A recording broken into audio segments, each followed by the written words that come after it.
Sometimes the most powerful performers wear aprons instead of tuxedos and carry trays instead of sheet music. It was a warm Friday evening at the Evergreen, a posh restaurant nestled in the heart of Charlotte, North Carolina. The clinking of crystal glasses and the soft hum of jazz drifting from a piano in the corner wrapped the room in an air of sophistication. Among the waitstaff moved 25-year-old Rachel Monroe, a quiet young woman with a gentle smile and a spark in her eye that most guests never noticed. She moved between tables with practiced grace, balancing dinner plates and wine bottles while offering polite nods. But what no one knew was that Rachel carried a passion that far outshone her day job music. Ever since she was a child, the piano had been her world, a safe haven where she could pour out her heart wordlessly and beautifully. Her mother, a hard-working nurse who raised 3 kids alone in a small Georgia town, had scraped together enough money to get Rachel an old upright piano when she was 7. It was out of tune and missing 2 keys, but to Rachel it was magic. Music became her lifeline, but dreams didn't pay rent. Life in Charlotte meant double shifts, tight budgets, and little time for the music school she once hoped to attend. Still, she held on to her dream in the quiet corners of her life. And though most patrons at the Evergreen only saw a waitress in black slacks and a name to Rachel's story was one of quiet brilliance, waiting for a moment to be heard. Rachel's quiet rhythm was about to be disrupted by a storm she hadn't seen coming. That same night, as the dinner rush began to taper into a steady hum, the front doors of the Evergreen swung open with a flourish. In walked Preston Carlyle, a wealthy investor known not only for his fortune, but for the arrogance that came with it. Dressed in a tailored navy suit and flanked by 2 equally polished business associates, he entered with the air of someone who expected the world to bend around him. The staff straightened instinctively. Those who had served Preston before exchanged uneasy glance. He was demanding, loud, and often condescending, especially when he had an audience. Rachel had never waited on him before, but tonight fate had placed her at his table. She approached with her usual professionalism, a gentle smile on her face, as she took their drink orders and set down menus. Preston barely glanced at her, at first more interested in boasting about a recent real estate deal to his friends. But then his eyes settled on Rachel's name tag. "Rachel," he said aloud, rolling the name over like it was a new toy. "You don't look like the average server. What else do you do?" His voice was loud enough to catch the attention of nearby diners. Caught off guard, Rachel hesitated for a moment before replying with a simple, "I play piano. Sometimes." That was all Preston needed. His eyebrows rose, and a smirk slowly formed. "A pianist, huh?" he said, leaning back in his chair. "Well, isn't that charming? There's a piano right over there." He gestured toward the grand piano in the corner. "Why don't you give us a little show, Rachel?" She blinked, stunned. "To appreciate it, but I'm working right now. I really shouldn't." "Nonsense," he cut in. "We've had enough of dinner. Let's have some entertainment. Unless, of course, it was just talk." Laughter erupted from his companions. Around the dining room, patrons turned their heads toward Rachel, now the unwilling center of attention. A flush rose to her cheeks, not out of embarrassment, but anger. Still, she stayed calm, giving a tight-lipped smile as she tried to move past the comment. But Preston wasn't finished. "You know," he added, sipping his top-shelf scotch with theatrical flair, "it's a shame when people talk a big game but can't back it up. Maybe you're not as talented as you think." That landed like a slap. Rachel stood still for a moment, his words echoing in her ears. Her mother's voice echoed louder. "Don't let anyone make you small.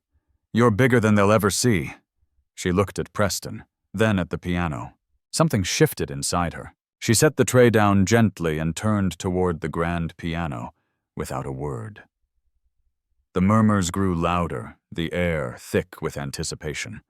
Preston smirked, thinking he'd pushed her into humiliation. But what he didn't know was just handed her the stage. The restaurant seemed to still as Rachel approached the grand piano. Every step she took carried the weight of judgment, mockery, and a past full of sacrifice. The soft glow of the chandelier above bathed her in light, unintentionally casting her as the evening's main act. Preston leaned back in his chair, his smirk unwavering, convinced that this waitress, this nobody, was about to confirm every assumption he had made about her. But Rachel wasn't here to entertain him. She was here to reclaim something that had been buried beneath years of hardship. She eased herself onto the bench, took a deep breath, and gently placed her fingers on the keys.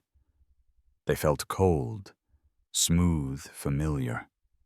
Her mind flickered to the dusty old upright in her childhood home, the hours spent learning melodies by ear, the pages of second-hand music books she'd pored over by lamplight. With her eyes closed, she began to play. The first notes of a soulful rendition of Clair de Lune drifted into the room, delicate but deliberate. At first, a few diners shifted in their seats, unsure of what to expect. But as Rachel's confidence built, the music grew richer, fuller. Her fingers moved effortlessly, drawing out chords that filled the restaurant with something profound and intimate. She wasn't playing for Preston or his friends. She was playing for every moment she had been overlooked, dismissed, or made to feel small. The music became a reflection of her journey, the dreams put on hold, the nights spent serving tables, the strength it took to keep believing in herself. Slowly, the room transformed. Conversations faded. Utensils were set down. Diners turned toward the piano, drawn in by the sheer emotional power pouring from Rachel's hands. Even the kitchen staff peered out from behind the doors, stunned into silence. Preston, for all his smug confidence, sat frozen. The laughter had died in his throat, replaced by an awkward tension he couldn't name. As the final chord resonated and faded, the room held its breath. Then, like a wave, the applause erupted, thunderous, sincere, and overwhelming. People stood clapping with such fervor that it sent a chill down Rachel's spine. Her co-workers, previously too afraid to intervene, now cheered from the sidelines, their faces beaming with pride. Rachel looked down at her trembling hands, then up at the crowd, tears stinging her eyes, not from fear, but from relief. She had done more than play. She had spoken her truth without saying a word. And in doing so, she'd turned humiliation into triumph. As the final note echoed and applause filled the dining room, Rachel slowly stood her back straight and her head held high. The warmth in the room was palpable. Diners, who had moments ago barely noticed her, now looked at her with admiration and respect. Her co-workers offered quiet nods and smiles as she stepped away from the piano, each gesture affirming what the music had already said: she was far more than a server in a uniform. But even amid the applause, one figure remained motionless: Preston Whitmore. His signature smirk had vanished, replaced by a stiff, unreadable expression. Rachel avoided looking at him as she returned to her station, though she could feel his eyes following her. For a moment the room buzzed with excitement, guests exchanging comments about the unexpected performance, some even asking her co-workers about Rachel's background. But Preston wasn't done. As the applause died down and the diners returned to their meals, he cleared his throat loudly and said with a forced chuckle, "Well, that was unexpected. I suppose talent can come from the most surprising places." The comment fell flat. It lacked the arrogance he had spoken with earlier, and his entourage, now visibly uncomfortable, shifted in their seats, unsure whether to laugh or remain silent. Rachel turned toward him slowly, her expression calm, but resolute. "Thank you," she said, her tone steady, neutral. There was no bitterness, no gloating, just control. Everyone has a gift. It's how you choose to use it that matters.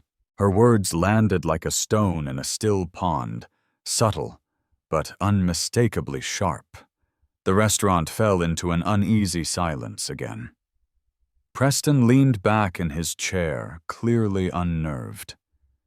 The power dynamic had shifted so thoroughly that even his usually sycophantic friends couldn't bring themselves to meet his gaze. They had laughed when he mocked her, but now sat quietly exposed by her undeniable talent and poise. Rachel continued her work with newfound purpose. As she passed through the dining room, refilling water glasses and clearing dishes, several patrons stopped her to offer heartfelt compliments. "That was breathtaking," one elderly woman whispered. "Don't ever stop playing." Another man, clearly moved, added, "You reminded us of something real tonight." Rachel thanked them all with grace, her heart swelling with emotion. These weren't just compliments. They were acknowledgments of her truth. And as for Preston, when she delivered the check to his table, he glanced up with a tight jaw and muttered, "You made your point." Rachel met his gaze evenly and replied, "It was never about proving anything to you. I just wanted to play." With that, she turned and walked away, not triumphant, but free. The atmosphere at Oak and Ivy slowly returned to its usual rhythm, but a noticeable shift lingered in the air, subtle, yet undeniable. Rachel's quiet confidence had left a lasting imprint on every table she passed. Guests resumed their meals, but with a new attentiveness, occasionally casting glances in her direction, not out of curiosity anymore, but out of respect. Meanwhile, Preston Whitmore and his once boisterous entourage were now subdued, their table unusually quiet, as they signed the check and prepared to leave. No more laughter, no smug commentary. Just silence. Rachel moved with calm purpose, resetting tables and checking in on guests. She was still the same waitress, but something fundamental had changed. The way people looked at her, the way she carried herself. Her performance had peeled back the layers of assumption and reminded everyone in that room of something important, that dignity doesn't require a stage and strength doesn't need volume. As she approached Preston's table one final time to collect the signed check, he avoided eye contact, his fingers nervously fidgeting with his watch. The others around him stood awkwardly, clearly eager to leave. One younger man in the group, perhaps in his late 20s, paused and glanced at Rachel as he rose. "You were incredible," he said simply, his voice laced with sincerity. She blinked, caught slightly off guard, but offered a genuine smile. "Thank you," she replied, her tone soft but strong. Preston, however, remained in his seat a beat longer.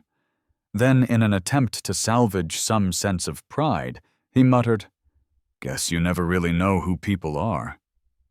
It was the closest thing he could manage to an admission, but Rachel didn't need his approval or his apology. "That's true," she answered evenly, "but you usually find out when it matters most." Moments later, the group exited the restaurant without their usual swagger. There were no showy handshakes, no tipsy declarations. Just quiet steps and lowered gazes. Rachel didn't watch them go. She didn't need to. Her focus had already shifted. She had work to finish and a life to continue building. That night, as she clocked out and made her way home through the cool Raleigh night, the tips in her apron felt heavier than usual. Not just in dollars, but in meaning.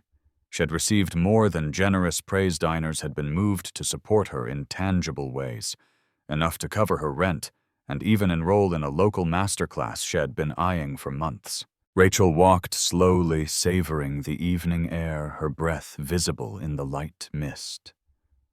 For the first time in a long time, she wasn't walking home weighed down by fatigue or uncertainty. She felt light, seen, and more importantly, heard. Back in her modest apartment, Rachel sat down at her old upright piano, the same instrument that had been her quiet companion through years of disappointment, hope, and late-night dreams. Its keys were a bit worn, some slightly out of tune, but to her, it was still beautiful. The events of the night swirled in her mind like a melody unresolved. She gently placed her fingers on the keys and let them move, not thinking, just playing. The music that flowed was soft and introspective, a reflection of her emotional release, her inner calm. The notes didn't need an audience now. They were for her. A few days later, word of her performance at Oak and Ivy began to spread around Raleigh. Patrons who had been in the restaurant that night told their friends. A few even posted short clips online capturing her in that moment of musical triumph. Comments poured in praise, support, and even disbelief that such talent had been hidden behind an apron. She hadn't expected any of it. But the most surprising moment came one afternoon when she received a call from a number she didn't recognize. "Hi, is this Rachel Adams?" the voice asked. "I'm Mark Hensley, a producer out of Nashville.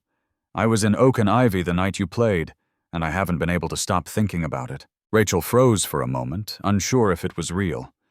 "I'm not offering a record deal," added with a small chuckle, "but I'd like to talk about helping you record a demo. You've got something special, something honest. If you're interested, I'd love to help you take the next step." She accepted the offer not because she believed it would change her life overnight, but because it felt like a door she had been waiting to open. She had spent so long doubting whether her gift was worth sharing, whether there was still time to chase what she'd once dreamed of. But that night at the restaurant had changed her. She wasn't just a waitress. She wasn't a nobody. She was a musician, a storyteller, and her music had something to say. And maybe that was the greatest triumph of all. Not that she silenced Preston Whitmore or stunned the crowd, but that she finally gave herself permission to be seen and heard unapologetically. As she stood by her piano that evening, the sun dipping behind the skyline, Rachel knew her journey was just beginning. But this time, she wasn't afraid of where it might lead. A week after that unforgettable evening, Rachel found herself stepping into a small recording studio nestled on the edge of downtown Raleigh. It wasn't grand, no flashing lights or major label glamour, but it felt sacred in its own way. Mark Hensley greeted her warmly, his demeanor more like a mentor than a businessman. The studio smelled faintly of coffee and wood polish, and the soft lighting made everything feel less intimidating. Rachel had brought along a worn leather notebook filled with sheet music and song ideas, many of which she'd written late at night between shifts at Oak and Ivy. It was the first time she would play these songs in a space designed to capture them permanently. As she sat down at the baby grand piano, her hands hovered above the keys for a moment. She could feel the gravity of the moment, the weight of every missed opportunity every night she'd told herself she wasn't ready. But now she was. She played through one piece after another, some polished, others raw, but each carried a truth she had long buried. Mark listened intently from the sound booth, occasionally nodding or jotting down notes.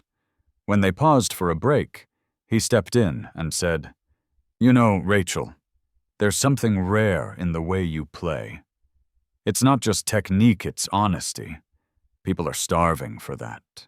The words hit her harder than she expected. For so long she had fought to be taken seriously, not just as a pianist, but as a person.